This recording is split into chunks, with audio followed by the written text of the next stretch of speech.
Ya, kita berdoa dan memohon kepada Allah agar Allah menjadikan anak kita anak-anak yang taat kepada Allah, anak-anak yang saleh, anak-anak yang takut kepada Allah, anak-anak yang cinta dengan agama, yang cinta kepada Nabi Muhammad sallallahu alaihi wasallam. Akan tiba bapak-bapak dan ibu-ibu suatu saat ketika bapak-bapak dan ibu-ibu sudah berumur 50 tahun, sudah berumur 60 tahun, bapak tidak mengharapkan anak ibu memberikan uang kepada bapak-bapak dan ibu-ibu. Ibu-ibu tidak berharap diberikan mobil oleh anak-anak. Ibu-ibu tidak berharap dia akan memberikan rumah kepada ibu-ibu dan bapak-bapak. Tetapi ibu-ibu berharap ketika umur sudah 60 tahun, sudah 70 tahun, perhatian dari seorang anak, perhatian dari anak kita. Itu yang dirindukan. Ibu-ibu rindu dia bawa cucunya, dia bawa anaknya ke rumah kita, dia salam kita, dia makan makanan di rumah kita, walaupun dia tidak bawa apapun ke rumah kita. Itu akan dirindukan oleh bapak-bapak dan ibu-ibu suatu saat. Tapi kalau anak yang tidak mengenal Allah, yang tidak takut kepada dosa, yang tidak pernah mengenal Islam, jangan harap dia akan telepon bapak-bapak. Jangan harap dia akan telepon ibu-ibu. Dia akan sibuk dengan dunianya, dia akan sibuk dengan maksiatnya, dia akan sibuk dengan pekerjaannya. Disitulah ibu-ibu akan menyesal. Tapi kalau seandainya anak kita didik hari ini, dia mengenal Allah, dia mengenal Rasulnya, dia tahu hak orang tua yang harus dia tunaikan, maka anak-anak ibu-ibu nanti akan berebut. Saya yang lebih berhak mengurus ibu saya. Si abang mengatakan saya yang lebih berhak mengurus ibu saya. Si abang satunya mengatakan saya yang lebih berhak mengurus ibu saya. Yang si anak perempuan mengatakan saya yang lebih berhak mengurus ibu saya. Ya, si A mengatakan saya menafkahi ibu saya. Enggak, harus uang saya. Enggak, harus uang dia.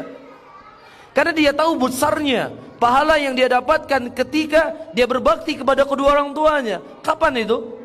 Ketika dia mengenal agama, ketika dia takut sama Allah, ketika dia mengenal Rasulullah sallallahu alaihi wasallam.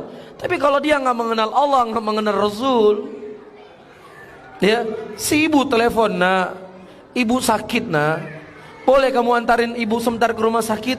Kamu nggak perlu bayar, ibu punya uang bayar. Mohon maaf, mak, saya banyak kerjaan, nggak punya waktu. Sakit nggak ibu-ibu kira-kira? Sakit nggak kira-kira? Sakitnya sampai ke tulang. Dia nggak punya waktu mengurusi kita. Sementara ketika dia kecil, nyawa kita pertaruhkan untuk membesarkan dia. Nyawa kita pertaruhkan. Dan itu jangan disalahkan anak 100%. Rasulullah mengatakan dalam hadisnya, kullu mauludin yulad alal fitrah. Sesungguhnya setiap anak lahir itu hidup dalam keadaan fitrah, tetapi bapak dan ibunya yang mengyahudikannya, menasranikannya, dan memajusikannya. Itu kata Nabi kita Muhammad sallallahu alaihi wasallam. Oleh karena itu bapak-bapak dan ibu-ibu, sebelum itu semuanya terjadi, maka hendaknya ya kita mawas diri. Ya, mulai sekarang kita lebih memperbaiki diri kita, lebih punya waktu untuk anak-anak kita. Ya, lebih kita memikirkan bagaimana agama mereka, lebih memikirkan bagaimana ibadahnya, bagaimana sholatnya, bagaimana amalan-amalan dia yang lainnya. Ya, karena banyak bapak-bapak dan ibu-ibu hari ini terkadang dia hanya berpikir, ya, yang penting anak saya sekolah di sekolah yang terbaik.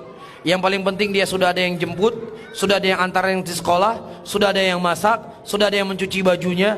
Itu toh yang dipikir oleh bapak-bapak dan ibu-ibu.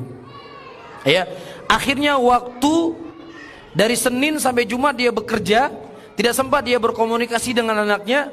Kemudian di hari libur Sabtu dan Minggu, ternyata waktunya juga digunakan untuk naik sepeda, waktunya digunakan untuk memancing, ya, waktunya digunakan untuk keluar kota. Kapan kita punya waktu untuk anak-anak kita? Kapan para hadirin?